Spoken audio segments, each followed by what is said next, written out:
17 साल से सुशासन बाबू का सरकार है। आपको मान लीजिए जीविका पद में है, कार्यरत हैं, एक मान लीजिए पद पर कार्यरत हैं और आपको सैलरी क्या मिल रहा है उसमें? सैलरी तो जितना कम है उसके अनुसार नहीं मिल रहा है। और 17 रजिस्टर का मात्र अभी उसका मतलब 800 रुपया प्रतिदिन का प्रति मतलब अति का मिलता है। 17 से रुपया कटाया जा रहा है। हाँ, हम लोग को अभी 10,000 के मिलता है। इस चीज को मान सम्मान को रखते हुए इसका 20,000 से ऊपर का काम हम लोग करते हैं। महिलाओं को अधिक से अधिक मिलने का पूरी संभावना है। महागठबंधन की अगर सरकार बनती है तो और बनना है, यह बिल्कुल तय है। तो चलिए आप आज माई बहन योजना अगर हमारी सरकार बनती है तो हमारी सरकार तुरंत सरकार बनते ही अगले ही महीने से महिलाओं को 2500 रुपया प्रत्येक माह देने का फैसला करेगी। का कहना है कि स्मार्ट मीटर में अनाप शनाप बिल वगैरह आता है। देखिए, इस तरह की शिकायत पूरे प्रदेश से आ रही है और इसके लिए खास करके कांग्रेस पार्टी ने राज्यव्यापी आंदोलन किया, लेकिन सरकार इतनी बहरी है और इतनी जिद्दी है नीतीश कुमार की सरकार जी कि जो लोकतंत्र में आंदोलन का असर होना चाहिए था, किसानों के हित में, आम लोगों के हित में जो फैसला लेना चाहिए था, तो वो जिद होता है कि जो हमने फैसला ले लिया तो ले लिया, हम क्यों विपक्ष के दबाव में बदलें। लोग कह रहे थे तेजस्वी जी का जो भाषण चल रहे थे, अभी मात्र 1 लाख का अगर लोन लेता है तो उसको 30% कमीशन देना पड़ता है, 30% देता है। अगर तेजस्वी यानी कि गठबंधन की सरकार बनती है तो मात्र 4% पर जो है महिलाओं का जो है जीविका दीदी को लोन दिया जाएगा। बिल्कुल सही कहा उन्होंने, हम लोग इसके सपोर्ट में हैं। हम लोग महागठबंधन में ये बात आई थी, हम लोगों ने मुहर लगाया है और वो काम सरकार बनते ही हम लोग करेंगे। आज जो उनको 2500 300 उसको भी बढ़ाया जाएगा। बिल्कुल बढ़ाया जाएगा। आज जो दिव्यांग पेंशन जो है 400 रुपया बनकर, वो सब दूना, कम से कम मिनिमम तो 1.5 हम लोगों ने रखा है प्रस्ताव, क्योंकि उस समय खजाना में क्या पैसा रहेगा नहीं रहेगा, जब हम लोग कह देंगे तो उसको इमीडिएट करेंगे। इसीलिए मिनिमम 1.5 और दूना तो अक्सर प्राय सभी योजना का दूना हो जाएगा, तो क्योंकि जो मिल रहा है उससे कोई संतोष किसी को नहीं हो सकता है।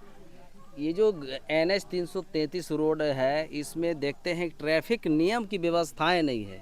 लहरिया कट में बहुत सारा गाड़ी चलती है, आए दिन जो है आम जनता ज़्यादा शिकार होते हैं घटना का। ये तो आपने खुद ही पूछ लिया, सवाल के अंदर ही जवाब है कि लॉ एंड ऑर्डर फेल है, सरकार लाचार है, सरकार पंगु है।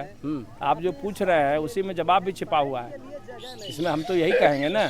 और NH 333 जो जंगल का एरिया है उसको चौड़ीकरण के लिए हमने कई बार हाउस में सवाल लाया, सरकार ने आश्वासन भी दिया। कभी कहता है कि केंद्र से पेड़ काटने का अनुमति ले लिया है वन विभाग से, जबकि हम मौजूद थे जब राम भगवान का जो प्राण प्रतिष्ठा था अयोध्या में, वहाँ हजारों पेड़ काटे गए, रास्ता बनाया गया। लेकिन अपना बिहार में जो है एक मुंगेर जिला जो कि जंगली इलाका है यहाँ पर, और यहाँ पर NOC जो है उधर जमुई साइड में दे दिया है, ये मुंगेर के लोगों के लिए नहीं।